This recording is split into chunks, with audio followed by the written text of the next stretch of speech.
Green Lantern Dark, issue 3, Tate Brombal writing with WERTHER DELL'EDERA on art. So, yeah, Lynette, is that the girl's name? She got taken Yes. by the monster, or the monster's people last issue.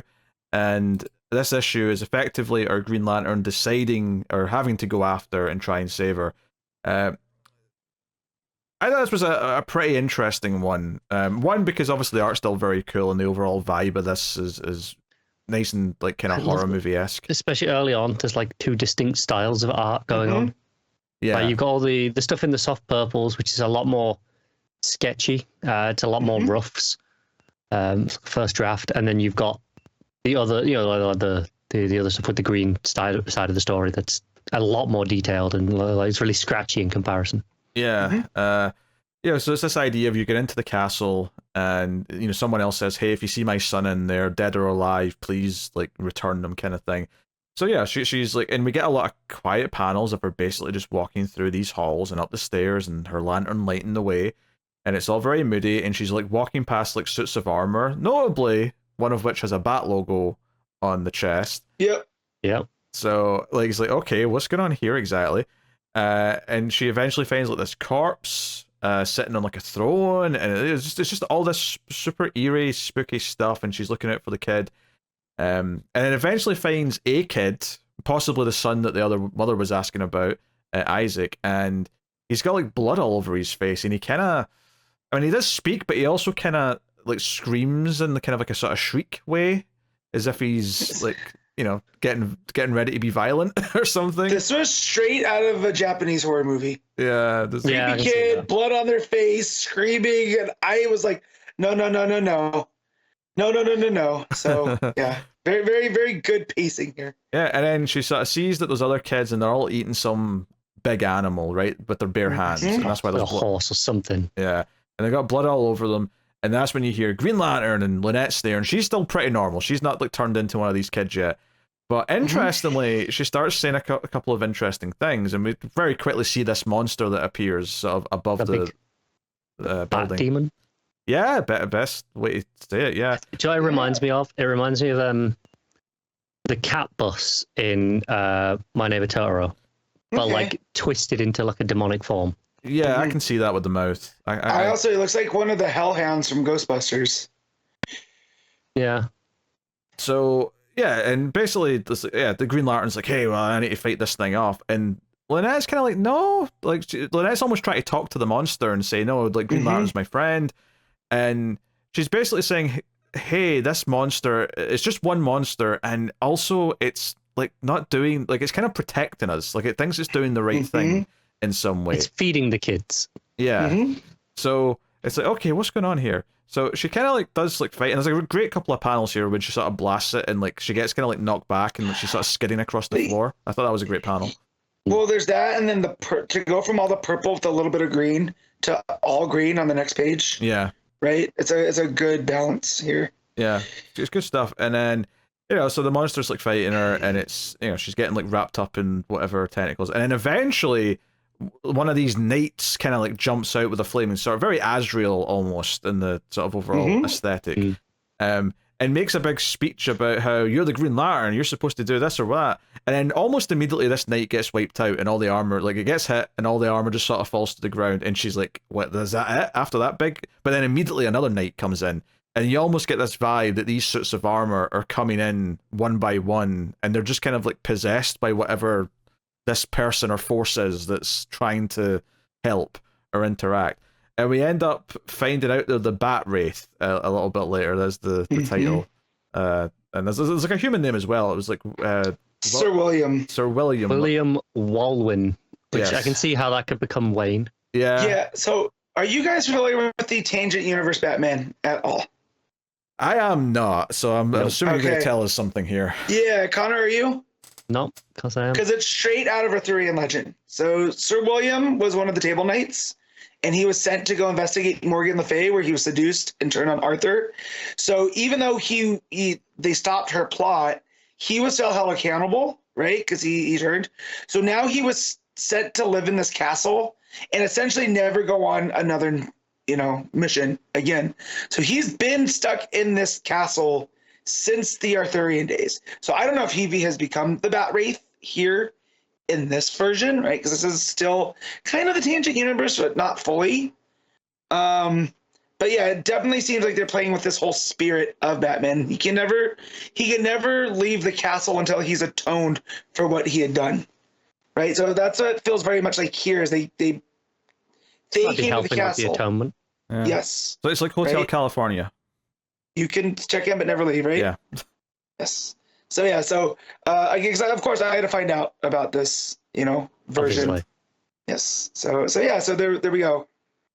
Yeah. So yeah. The Bat Wraith gives her a bit of a pep talk and says, "Hey, you're the Green Lantern. You've got way more power than you actually are even harnessing here. You should be able to save the day, and do this. So all you need is willpower." And then she has this great little moment where she's like, "Oh, how did I tap into my willpower last time?" And then that's when Lynette steps in and tries to tell the monster to leave her alone. And she's like, "Oh yeah, that's right. It was you. You inspired my willpower." And then kind of has her big moment where she blasts with tons of green energy to burn out whatever's doing this. And then we see at the center of this beast there is it's still somewhat beast-like in that there's teeth and whatnot, but it's a much more human figure who's in the center of all this. And this was maybe the heart of the beast that was trying to help the kids. And obviously when we get to the main, I assume the main villain of the whole thing in the last couple pages, she does refer to it or him as a beast boy. So because during this fight, at first I was like, they said there was only one monster, but there's a few different appearances happening here. Yep. Yes. Because by the end it looks almost like a wolf as opposed to a bat near the start, and there's a bit where it looks more like a hamster. Yeah, so I was very confused at first. And they talked about those Eclipso seeds or whatever at the beginning warping people, but not fully. It didn't necessarily make them evil. It just changed them. And yeah, some of the creatures started to do bad things, but that's not all of them. So if this is this version of Beast Boy, right? It kind of took control over him, but that the goodness of him shone through. And I like where Loonhead had said, "See, we told you he's a good monster." Yeah. So and I definitely did think, oh, is this a Beast Boy type thing? And then the villain talking about how that Green Witch is messing everything up. She took away my favorite little Beast Boy. I was like, okay, yeah. So they're clearly hinting that's kind of effectively what he is. Yeah. So yeah. So the ending kind of teases her thing, and that she's oh, that Green Witch is going through hell and doing all this stuff and whatever. Maybe it was just me, but in the very last panel when she's the celestial worm comes. Yes. Felt very Rita Repulsa. I can see it. I mean, it was hard not for me to think of Dune a little bit, because you see this image of a giant worm breaking out of both sides of the planet, and I was like, oh, that's very. But it's even bigger than the worms in Dune technically, because this is Well, it was giving me the Conqueror worm from Hellboy, right? Sure, yeah. Which is probably a better comparison, because it does feel like a sort of hell apocalypse type thing. Yeah, that she's talking about cracking the world in two in this vision. So yeah, clearly this, obviously, I think when this character was first teased before, me and Matt were saying, oh well, she's a redhead and there's lots of plant life, so it wants you to think Poison Ivy, but that feels too obvious. It does. So I don't know where we're going exactly with this character, but I do like though that when we cut to her, it's a very different art coloring than the rest of the book. It's all of a sudden there's just all these bright colors, and nothing in the rest of the book has. I mean, this was the green's bright, I guess, but it's just the green. Oh, but that's harsh. This is soft light. This is very natural light. Yeah. So very, very, very interesting. Also, there's stuff coming out of Grundy, right? Like the leaves and whatever. Yes. It's almost like it's reforming him as they talk too. And then there's that Todd character that is, the Todd, your queen thanks you for your pain and misery. So there's a lot of stuff going on here. Yeah. No, I think this stuff at the end and the few teasers we've had of it are perfectly fine. But for me, the meat of the book, and it is the majority of the book, so it should be the best part, but it is the vibe and the atmosphere of it, just the general sense of it's a dark world where this little bit of hope's coming in, and the main character being this cynical like jaded person who doesn't really think she can do it, but this kid inspires her. That's been a real heart to this book since issue 1, and it's just, I think it's just good writing mixed with the good art is just really selling the entire idea of it. So yeah, very good. Yeah. This came out of nowhere, this book, when it hit, and I mean, I don't really know anything about the Tangent universe, and I forget that it's even connected to anything else that has ever happened. It just feels like its own standalone little thing right now. Just every so often Matt brings it up, and I'm like, oh yeah, there's a thing that this kind of comes from. Well, it just feels like the BROMBAL is just playing with those concepts and using what they need, right? So like the whole idea of the Batman of Tangent universe being this ghost that can use these suits of armor, right, to do what it needs to do. That's what happens here, and there's nothing more. There's not more mythology that goes with it, right? And the same with using the Green Lantern, where it was this person that can contact through the dead, but here we're seeing it's more like a Green Lantern that we're familiar with. You know, it's not just like the Ferryman of the Dead or whatever. So yeah, it is. It's still its own universe, but I do like that it's playing with these concepts of the Tangent universe, and it can lead me to some research to find out more about these characters, which I'm always a fan of. Yeah, no, I'm digging it. So all right, Matt, what you giving it?